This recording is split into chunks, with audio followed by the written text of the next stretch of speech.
কর্তৃপক্ষ 2015 সালের বিধি অনুযায়ী শূন্যপদের বিপরীতে আমাদের 60,634 জন প্রার্থীকে চূড়ান্ত উত্তীর্ণ করিয়েছিল। পাশের হার ছিল শতকরা মাত্র 3.24%।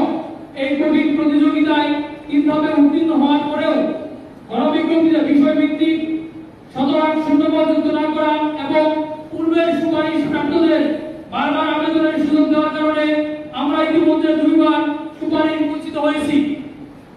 চূড়ান্তভাবে উত্তীর্ণ হওয়ার পরেও সুপারিশ না পাওয়া আমরা সামাজিকভাবে এও প্রতিপন্ন হচ্ছি এবং ব্যক্তিগত জীবনে দুর্বিষহ ও মানবেতর জীবনযাপন করছি।